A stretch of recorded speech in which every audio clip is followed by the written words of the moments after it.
Morning of December 10th seemed no more exceptional than the days prior, aside from some unusually warm and pleasant weather for what was supposed to be winter. Many residents were carrying on with their daily activities, preparing for the upcoming holidays. However, unseen to the average person, the building blocks of a major disaster are assembling above their heads. A deep, upper-level trough is moving in from the west. As it crosses the Rocky Mountains, a surface low develops and starts to drift northeast. As it does so, unseasonably warm and moist air is being drawn in from the Gulf of Mexico. Dew points across the warm sector soar into the mid to upper 60s, with temperatures breaking records for December. This contributes to Cape values of 1,500 to 2,000 joules per kilogram. Winds in the warm sector change rapidly in both intensity and direction with altitude, leading to a strongly sheared environment. The intense wind shear and ample instability are forming an environment favorable for the formation of long-track, intense, rotating thunderstorms called supercells. These storms can produce torrential rainfall, severe winds, hail, and most concerning of all, intense tornadoes.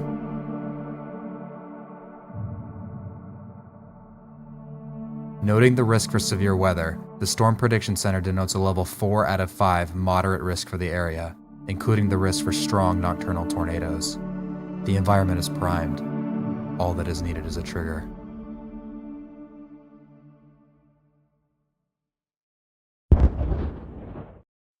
Storms would initiate in northeastern Arkansas and slowly organize as they drifted northeast. One of these cells would organize into a powerful supercell and around 7 p.m. produced its first tornadoes. Locals and storm chasers would observe several brief, weak tornadoes, including 2 on the ground simultaneously as the storm approached the south side of Jonesboro, Arkansas. Racing off to the northeast of Jonesboro, the supercell would produce its 5th and first violent tornado.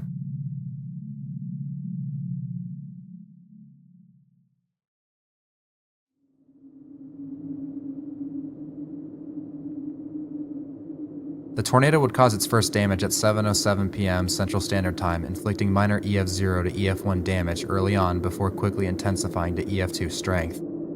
The tornado then intensified to EF3 strength as it struck the city of Monette, causing severe damage, injuring many, and claiming its first life as the storm impacted the Monette Manor nursing home, causing significant damage to the structure.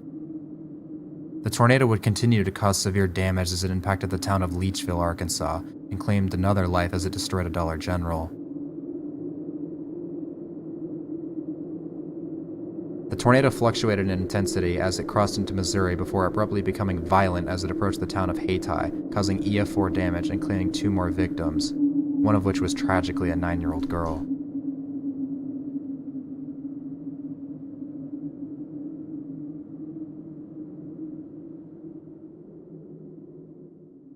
The tornado would again become violent after crossing the Mississippi River into Tennessee, impacting the town of Tiptonville, where 3 more would perish. The tornado would claim its final victim as it impacted the town of Sandburg before finally dissipating at 8:36 p.m. Central Standard Time after traveling for more than 80 miles and claiming 8 lives. This tornado, with estimated peak winds of 170 miles per hour, received an EF4 rating. Following this EF4, the storm began to cycle as it approached the Kentucky border.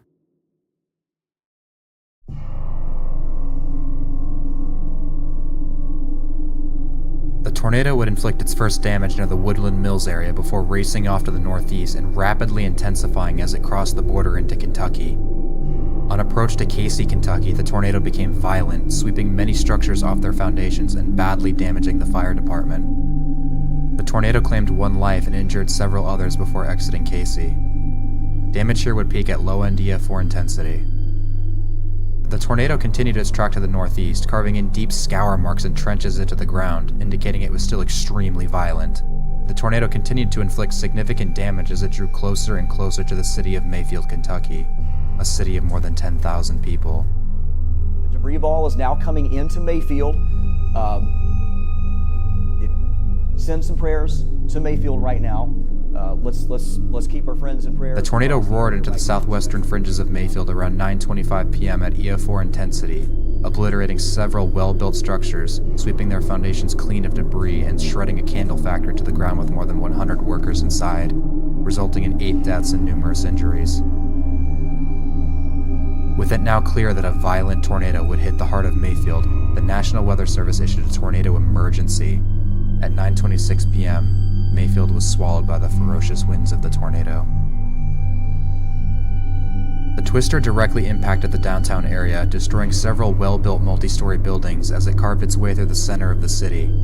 Businesses and residences alike were swept away into the deadly vortex as debris was lofted to more than 30,000 feet into the air. 22 would perish before the tornado's wrath had finished with the city. Inflicting high-end EF4 damage, the tornado exited Mayfield and drew its sights on the city of Benton, where another tornado emergency would be issued.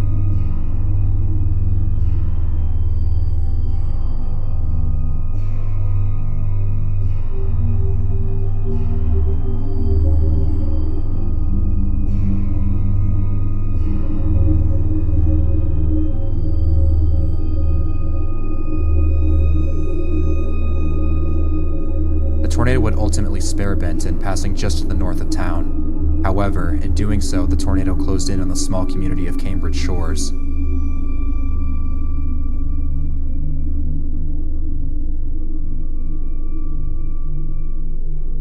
The tornado would slam into the lakeside community at 9:57 p.m., sweeping away many homes and inflicting EF4 damage before crossing into the land between the lake's recreation area and leaving a trail of deforestation in its wake.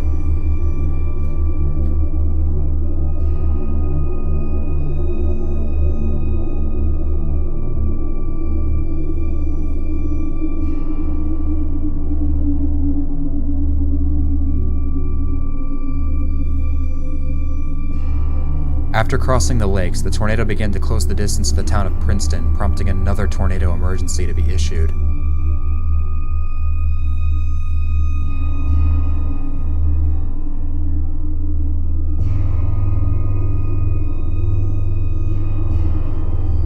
The tornado would impact the south side of Princeton at 10:17 p.m., devastating the Golf and Country Club community where many homes were destroyed, with some being completely swept to their foundations.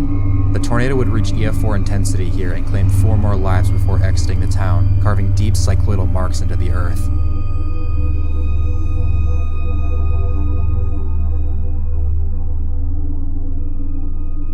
The tornado then approached the town of Dawson Springs, again prompting yet another tornado emergency as the mile-wide wedge roared into the town. At 10:32 p.m., the tornado made a direct hit on the residential side of town at EF4 intensity, flattening entire neighborhoods and shredding buildings down to their foundations. An apartment building here would be dismantled down to just a few interior walls on the lowest level, and several industrial buildings would be seriously damaged. A photograph from one of the homes in Dawson Springs would be lofted by the wrath of the twister and was later found more than 120 miles away in Indiana. 14 would tragically perish here before the monstrous winds of the tempest moved on. The tornado continued on its track, impacting a few other small communities to the northeast of Dawson Springs at EF3 intensity, flattening or completely sweeping away many poorly built structures while rapidly closing in on the small community of Bremen, where the National Weather Service had issued another tornado emergency.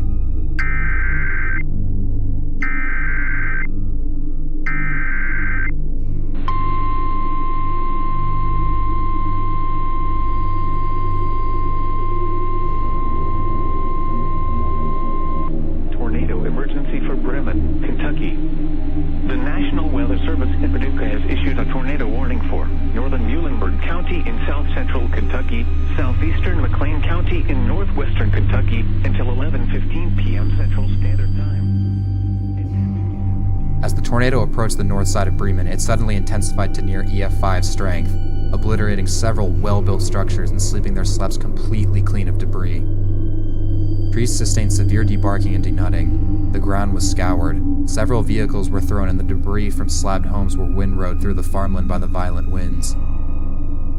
Footage of the monster tornado was captured by Eddie Knight as it passed just to his south.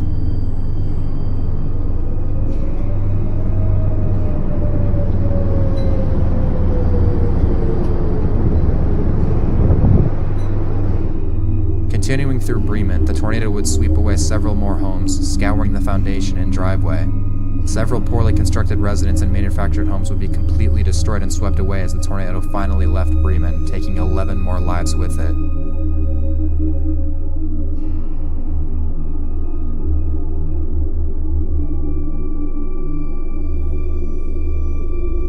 The tornado weakened after leaving Bremen and would continue at EF3 intensity, impacting a few other small communities as it tracked to the northeast.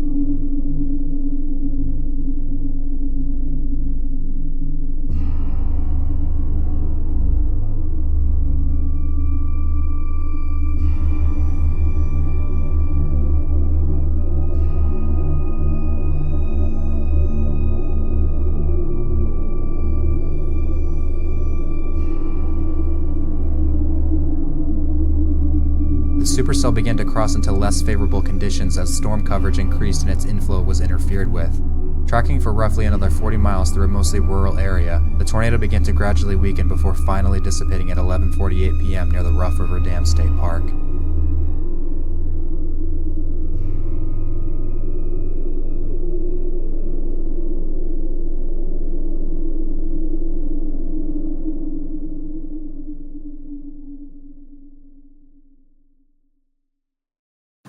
By the time the sun had risen on December 11th, thousands had been injured and 95 had lost their lives.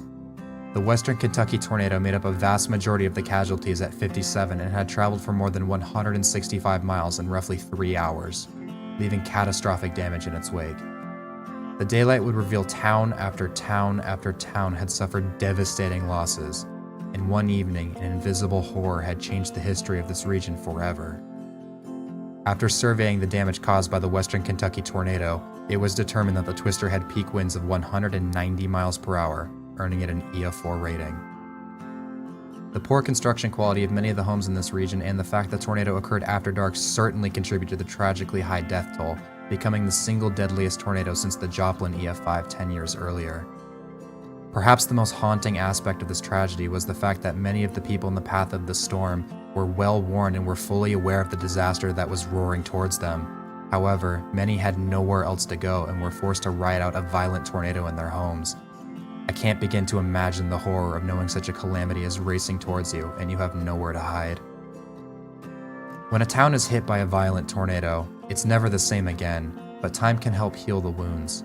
6 months later, I would revisit the track of this historic tornado to find that nature had already begun to undo the damage brought by the twister.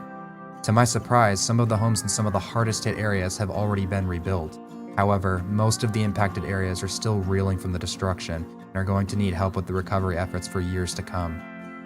The path to recovery is going to be slow and many of the scars of that night will never fully heal. But with time and hard work, these communities can bounce back from that tragic night in December.